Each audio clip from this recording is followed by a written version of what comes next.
Hello everyone, আমি সুস্মিতা। আমার নতুন একটি মিনি ভ্লগে তোমাদের অনেক ওয়েলকাম। এখন বাজে সকাল প্রায় 5:30টার মতো। ঘুম থেকে আজ উঠেছি ভোর প্রায় 4:30। ঘরের একটু টুকিটাকি কাজ করে স্নান সেরে আসতে বাজলো 5:30। যদিও অ্যালার্ম দিয়েছিলাম 4টার সময়, কিন্তু ঋদ্ধার কারণে আর কিছুতেই উঠতে পারছিলাম না। শ্রাবণ মাসের একটা সোমবার, আর আমার এত ভোর ভোর পুজো করার একটাই কারণ, যেন ঋদ্ধা ঘুমিয়ে থাকতে থাকতেই আমি পুজোটা কমপ্লিট করতে পারি। চলে এসেছি ঠাকুর ঘরে, আর এখনো দেখো সূর্যটা প্রায় ওঠেইনি। পুরো আকাশটা এখনো মেঘেই ঢেকে রয়েছে, একটু একটু ছিপছিপ বৃষ্টিও হচ্ছে। আর ঠাকুর ঘরে ঢোকার আগেই ভাবলাম গাছের ফুলগুলো সমস্ত তুলে নিই, কিন্তু এত সকালে বেশিরভাগ ফুলই দেখছি এখনো ফোটেনি। তবে এই গাছগুলো দেখি না এখন মাঝে মাঝে আমার মন খারাপ হয়ে যায়, কারণ এই গাছগুলো আমার ভীষণ শখের, আর আমি এখন এদের একটুও সময় দিতে পারি না। বলতে পারো প্রায় অযত্নে প্রতিটা গাছ আমার একটু আধটু ফুল দিয়েই চলেছে। ঠাকুর ঘরে এসে প্রথমে যে কোথা থেকে কাজগুলো শুরু করব সেটাই বুঝতে পারছি না, কারণ এই পুজোটা করতে আমার কিন্তু একটু সময় লাগে। তাই প্রথমেই ভাবলাম ফলগুলো আগে কেটে নিই, ভোগের থালাটা আগে সাজিয়ে দিই। আর ওইদিকে সাবুটাও আমি ভিজিয়ে দিয়েছি, কারণ সাবুটা ভিজতে একটু সময় লাগে। শ্রাবণ মাসের সোমবারগুলো আমার ভীষণই প্রিয়। ঘুম থেকে সকাল সকাল উঠে পুজো করতে এত ভালো লাগে। রোববার দিন যখন বাজারে যাই তখন থেকেই মনটা আনন্দে ভরে ওঠে। বাজার থেকে তো বিভিন্ন ধরনের ফুল নিয়েছিলাম, সেটা তোমাদের দেখিয়েছিলাম।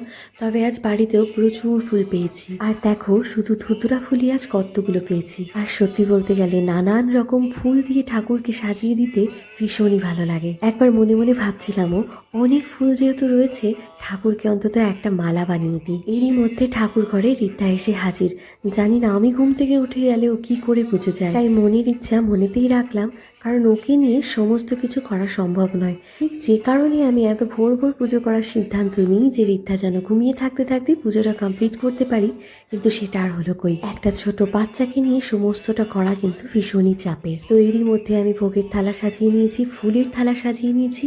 এবার একে একে অভিষেকের জন্য থালাটা সাজিয়ে নিচ্ছি। আমি প্রতি সোমবারই চেষ্টা করি মহাদেবকে পঞ্চামৃত দিয়ে অভিষেক করে পুজো করার। এবার একটা পাত্রে একটু চন্দন দিয়ে ওম লিখে তার উপর একটা বেলপাতা বসিয়ে দিই, আর তার উপরেই মহাদেবকে রেখে আমি অভিষেক শুরু করি। তবে এই অভিষেক শুরুর আগেই আমি অবশ্যই জ্বালিয়ে দিই একটু দীপ, ধূপ আর একটা ঘিয়ের প্রদীপ। আর আগেই বলেছি প্রতিটা সোমবার আমি চেষ্টা করি একটা করে ঘিয়ের প্রদীপ জ্বালানোর। পঞ্চামৃত যে 5টি জিনিস দিয়ে বানানো হয়, মানে দুধ, দই, ঘি, মধু, চিনি, প্রত্যেকটা চাইলে একসাথে মিশিয়েও মহাদেবের অভিষেক করানো যায়, কিন্তু আমি চেষ্টা করি প্রত্যেকটা জিনিস আলাদা আলাদাভাবে মহাদেবকে অভিষেক করানোর। প্রথমে দিয়েছি দই, তারপর দুধ, তারপর একে একে ঘি, মধু আর চিনি দিয়ে মহাদেবকে আমি অভিষেক সম্পন্ন করি। বলতে পারো আমার এই পুরো পুজোর মধ্যে আমার একটা পছন্দের কাজ হলো নিজের হাতে এইভাবে মহাদেবকে অভিষেক করানো। আর আমি যেহেতু 16 সোমবার পালন করছি, প্রতিটা সোমবারই আমি একই পদ্ধতিতে মহাদেবকে অভিষেক করাই। মহাদেবকে অভিষেক করানোর পর খুব ভালো মতো পরিষ্কার করে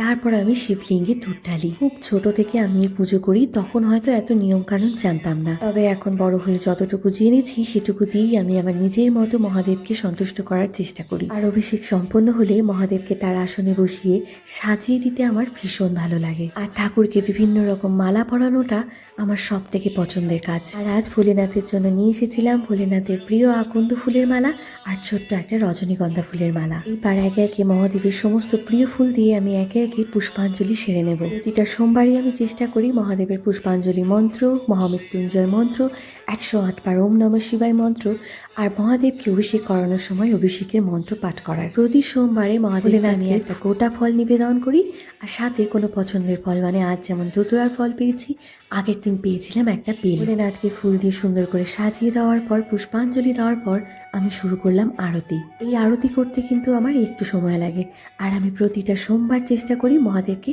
একটু কর্পূরের আরতি করার। ভোগ নিবেদন করে আমার পুজো শেষ করলাম। আর আমার মহাদেবকে কেমন লাগছে কমেন্টে অবশ্যই জানিও।